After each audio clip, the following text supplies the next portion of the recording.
Wilt Chamberlain. The NBA had never seen anything like Wilt Chamberlain, and they scrambled to keep up. First up, goaltending. Wilt's freakish wingspan let him swat shots still hanging above the rim, redirect them mid-flight, or straight up grab the ball out of thin air. So the league tightened the offensive goaltending rule. No more touching that ghostly cylinder over the hoop. And yes, Wilt was the catalyst. Next, the paint. Back then the key was a skinny 6 feet wide, and Wilt camped out under the basket like a human wrecking ball. The NBA doubled the lane to 12 feet to push him farther out, making life a bit easier on defenders. But they weren't done. Wilt's free throw skyhook routine, launching from well behind the line and catching it mid-air, was legal until they banned it. Now shooters must stay planted until the ball hits rim or glass, like everyone else. Even after every rule tweak, Wilt still rewrote the record books, leading the league in assists one year and stacking up championships. They threw every regulation they could think of at him, and he just kept dominating. Zaza Pachulia's legacy will forever be linked to one of the NBA's biggest safety shakeups. In Game 1 of the 2017 Western Conference Finals, his hard-nosed closeout on Kawhi Leonard sent Kawhi's already tweaked ankle rolling right off his foot, knocking him out for the rest of the series and helping the Spurs get swept. The league took notice immediately. By the start of 2017-18, the Zaza rule was in effect. Any defender who cuts off a shooter so aggressively that they can't land safely risks a flagrant or even a T, regardless of intent. Refs can now call it on the spot or review the tape before handing it out. It's all about keeping shooters' landing spots sacred. Fast forward to March 2025. Jason Tatum twists his ankle on a tight closeout, and the defender gets tagged with a flagrant. That wouldn't happen without the Zaza rule.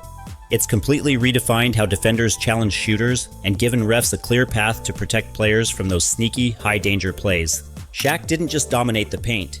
He rewrote the rulebook. In the late 90s and early 2000s, nobody could stop him inside, so teams decided to stop the clock instead. Enter Hack-a-Shaq. They'd foul him off the ball because his free throw stroke hovered around 52%. It turned into a slow-motion dirge, endless foul calls and free throws, and fans hated every minute. By 2008-9, the NBA stepped in with a wrinkle. Any off-ball fouls in the final 2 minutes not only sent the shooter to the line for one free throw, but also returned possession. Suddenly, hacking players like Shaq became a high-risk gamble. Intentional or not, if you fouled to prevent a bucket, you paid dearly. That tweak still governs clutch moments today, and it all traces back to Shaq, forcing the league to rethink how to keep late-game action moving. Allen Iverson. AI's impact forced the league to tighten up both on-court calls and off-court style. His killer crossover, lightning fast, full of stutter steps, had defenders dizzy, but that hesitation blurred the line between dribble and carry. Referees had to start calling those palm-under moves way more strictly, cracking down on handling violations that used to slide under the radar. Off the court, his baggy jeans, oversized jerseys, and tattoos sparked a fashion revolution and a league backlash. In 2005, the NBA rolled out its business casual dress code, banning everything from hoodies and Timberlands to blinged-out chains at all official team events. Iverson pushed back, calling it a direct swipe at his style, and kicked off a years-long debate on player expression. Eventually, the league relaxed, but AI's swagger forever changed both the rules and the culture of the NBA. George Mikan was the NBA's first paint beast, and they had to rewrite the rulebook to deal with him. In the early 50s, the key was just 6 feet wide, and at 6'10", 240 pounds, Mikan camped under the rim like a brick wall, snagging boards, bullying defenders, and pouring in easy buckets. So for the 51-52 season, the league doubled the lane to 12 feet, aka the Mikan rule, pushing him farther from the hoop and giving defenders more breathing room. They also slapped on the offensive 3-second rule that year. Before, big men could park under the basket all day. Now you had to hustle in and out of the paint or gift the ball back to the defense. It was all about stopping Mikan mode, low post lockdowns, and forcing more movement. Even with those tweaks, Mikan still led the league in scoring and rebounds. But every time you see that 3-second violation or lane violation today, you're watching his legacy in action. Charles Barkley. Chuck's postgame was a wrecking ball, and the NBA had to hit the brakes. In the 90s, Barkley would back his man down below the free throw line extended and just bully him for 10, 12, even 15 seconds, grinding the clock to a halt. It worked, but games crawled. So in 1999, the league dropped a new wrinkle.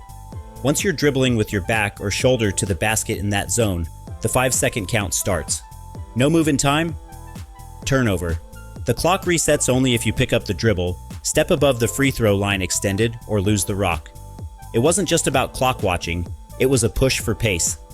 Sir Charles wasn't breaking any existing rules, but his low-post lockdowns had morphed into stalling tactics. The 5-second paint rule forced bigs to act decisively. No more marathon body checks in the lane. Today, that little 5-second timer keeps post-play snappy, so no one turns the paint into a pro wrestling ring. Barkley's brute force changed the game, even if it meant rewriting how he played it. Ted Stepien's legacy isn't on the court, it's in the rulebook. When he bought the Cavs in 1980, he turned Cleveland into a dumpster fire, going 66-180 and gutting the future with first-rounder giveaways from 82 to 86. He traded away picks that became James Worthy, Sam Perkins, Detlef Schrempf, you name it, while getting back role players in return. The league freaked out, froze Cleveland's trade powers, and even handed them extra picks just to clean up his mess. By 1984 to 85, the Ted Stepien rule was born. You can't trade away your first-round pick in consecutive future drafts unless you snag another first-rounder in the deal. In other words, no more 2 years in a row tank jobs. That safeguard still shapes every blockbuster today.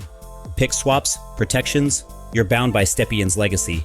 His chaos lives on, but it also keeps the rest of the NBA from falling apart. Back in his UCLA days, Lou Alcindor, before he was Kareem, was a one-man dunk show, 7 feet 2 inches, and he dunked everything in sight. It got so unbalanced, the NCAA slapped a dunk ban in '67, nicknamed the Alcindor Rule. For almost a decade, no one could hammer home in college ball. The league claimed it was to tone down one-sided play, but Alcindor turned the setback into legend. Out came the sky hook, that sweeping, one-handed shot that flew over defenders and became his signature. The timing raised eyebrows too. Right after Texas Western's all-black lineup beat an all-white Kentucky in the '66 title, some saw the dunk ban as a play to clip the wings of dominant black athletes. Kareem himself felt the sting of that angle. The ban finally lifted in '76, just as pro hoops exploded with high flyers, but by then Alcindor had already rewritten the playbook. He didn't just adapt, he thrived, proving that when you try to choke greatness, you just force it to evolve. Harden basically exploited the rules, baiting defenders into fouling him on every step back. He'd lean in, wrap an arm around the guy, kick his leg out, anything to get that whistle, and for 7 straight seasons he led the league in free throw attempts, peaking at nearly 12 a game in 18-19. But by 2021-22, the NBA had seen enough of the Hack-a-Harden clinic. They didn't rewrite the rulebook, they just told refs to stop rewarding those non-basketball moves. Training tapes showed them exactly which leg kicks, arm hooks, and flops to ignore. Yes, they even used Harden's own highlights as what not to call. The result? Harden's trips to the line plunged by over 28% that season. Whistles dropped across the board, and games sped back up. He pivoted. More drive-in dishes, mid-range pull-ups, you name it. But the gravy train at the stripe was done. Harden's foul-drawing wizardry forced a new officiating standard, and the league hasn't looked back. Daryl Chocolate Thunder Dawkins didn't just posterize defenders, he broke the game's hardware. In November 1979, he shattered a backboard with a thunderous dunk on the Kansas City Kings, sending glass raining across the court. Weeks later, he did it again against the Spurs, 2 backboards in 1 month. That was more than chaos. It was an emergency. The NBA couldn't have games grinding to a halt every time someone launched. First, they started fining and suspending anyone who broke glass, more deterrent than cure. Then came the real game changer, breakaway rims. These bad boys flex under pressure, soak up the dunk's force, and snap back without cracking the glass. The backboards got tougher too, swapping out basic panes for half-inch tempered glass that bends instead of explodes. Dawkins didn't just destroy boards, he forced the league to rethink its gear. Now every time a rim bends instead of shattering, you've got Chocolate Thunder to thank. His dunks rewrote the rulebook in steel and glass. MJ didn't just change the game, he forced the NBA to change its rulebook. In the 80s and 90s, nobody could stop him in isolation. At 6 feet 6 inches, he'd split defenders or just rise up over them. Detroit's Jordan rules tried every dirty tactic, but the Bulls countered by clearing out one side of the floor and letting him work his magic.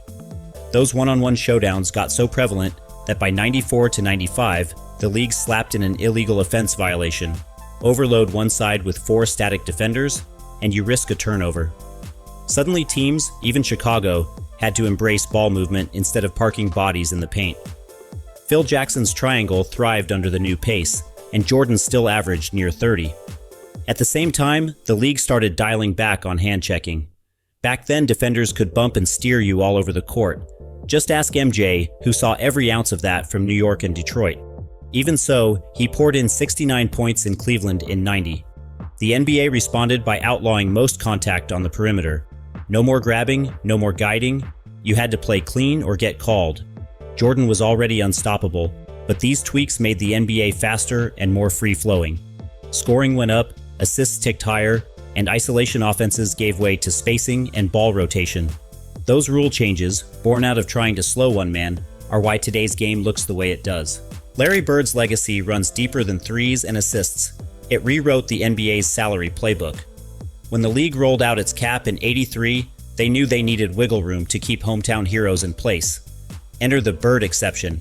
Any player who's spent 3 straight years with one team, no waivers or switching sides, can re-sign for up to the max, even if it pushes you over the cap. Bird was the first to cash in. Boston used the new rule to lock him down, and his name stuck. The NBA later expanded it into tiers. Full Bird, 3 years in, 5-year max deals. Early Bird, 2 years in, 175% of your last salary or league average. And non-Bird, under 2 years, smaller raises. Suddenly, teams didn't have to gut their cap space to keep their stars. They could do both, chase free agents and hang on to their core. That exception became a flashpoint in the '98 lockout talks, with owners pushing back on runaway salaries. But Bird's blueprint won the day. Today, every time a franchise re-signs its franchise player past the cap, you're seeing the Bird exception and his legacy in action. Durant's scoring wizardry didn't just torch defenses, it forced the NBA to tweak its foul calls. His go-to? The rip-through. At 6'10" with a massive wingspan, he'd face up in the triple threat, then swing his arms through a defender's reach to draw contact. Refs used to call it a shooting foul every time, and Durant led the league in free throw attempts, almost 8 a night in 2010-11. Fans and coaches hated the constant whistles, so heading into 2011-12, the league reclassified rip-throughs as common fouls. No free throws unless you're in a legit shot motion with the ball raised to release. Now teams would inbound instead of feeding the stripe. Officials even trained on video clips of Durant's arm swing to spot the non-basketball move. Durant barely blinked. He adjusted, stayed elite, and his free throw trips dipped, pulling numbers league-wide down too. That rule change set the stage for later crackdowns on unnatural motion. Durant never broke any written rule, but by exploiting a loophole, he showed the NBA it had to rewrite how scoring fouls work, and that's the mark of a true game changer. Reggie Miller's leg kick was more than just a shooting quirk. It rewrote how the NBA calls fouls. In Indiana, Miller time meant defenders would leap up to contest, only to land knee first into his extended leg, and boom, automatic shooting foul, sometimes even 4 points within one. Totally legal back then, but infuriating for defenders and coaches. By 2012, the league had enough. The Reggie Miller rule made it clear, kick out that leg to draw contact, and you're slapped with an offensive foul, no free throws. Refs got crash course training to spot unnatural leg extensions and reward fair defense instead of cheap flops. It wasn't just Miller, stars like Wade and Ginobili were exploiting the same move, but this tweak forced everyone to keep it clean and keep the game moving. Rasheed Wallace didn't just play the game, he picked fights with it. Night after night, he was jawing at refs, dropping texts like nobody's business. By the time he hung him up, he held the NBA's record for most technicals and once racked up 41 in a single season. That noise wasn't just a talking point for fans, it got the league's full attention. In the early 2000s, Sheed was putting up 14 points and 6 boards a night while collecting ejections like trophies. He even sat out 7 games in 1 year thanks to flagrant fallout. The NBA realized fines alone weren't cutting it, so ahead of 2005 they laid down the law. Hit 16 techs in the regular season and you're suspended 1 game, then hit 2 more techs? Another sit down. In the playoffs, that threshold dropped to 7. Wallace himself felt the sting. 17 techs in 05 meant a day off the floor. Suddenly, technical fouls across the league took a nosedive. Sheed's antics were the poster child for the new rule. His name popped up in referee training, memos, even league pressers. It wasn't just about taming one guy. The rule stuck and still keeps chatter in check today. Sheed kept yelling, but now he knew every outburst carried real consequences. Trent Tucker pulled off one of the wildest buzzer beaters in NBA history and forced the league to tweak the rulebook. On January 15, 1990, the Knicks were down by 1 against the Bulls with virtually no time left. The ball was inbounded, Tucker caught it, and drained a 3, even though the clock read just 0.1 seconds. Jordan, Phil Jackson, and half the league were left jaw-dropped. There's no way you can catch and fire in a tenth of a second, right? Back then, the rulebook was silent on minimum catch-and-shoot times, so the bucket counted, but the outcry was deafening. The NBA had engineers break down the physics and concluded you need at least 0.3 seconds for a true catch-and-shoot. Anything under that only works as a tip or tap. So starting in 1990 to 91, the Trent Tucker rule went into effect. With 0.2 seconds or less, you can only tip it in. Full catch-and-shoots need 0.3 or more. Tucker's crazy heave didn't just win a game, it etched his name into NBA lore and changed how every last-second play is run. D-Wade basically turned foul drawing into a lab experiment, and defenders were his guinea pigs. His signature pump fake was legendary. Flash the jab, bait the closeout, then fling yourself into the defender like you're cannonballing into a pool of free throws. Whistle blows, Wade slides to the line, and rival coaches are tearing their hair out. He topped the league in trips to the stripe more than once, almost 11 a night in 2006 to 2007. His formula was simple, yet brutal. Fake up high, watch the defender pop, then lean or dip just enough on contact to sell the call. Stan Van Gundy famously griped, trying to guard him without fouling felt impossible. But that cat and mouse game eventually stalled progress, so the NBA stepped in for 2021 to 2022. New guidelines cracked down on non-basketball moves. No shooting foul if you launch sideways or dive into a defender after a pump fake. Refs were drilled to reward real scoring attempts, not crafty collisions. Even Wade's old highlights became what not to call in referee training. The change throttled the next wave of foul seekers.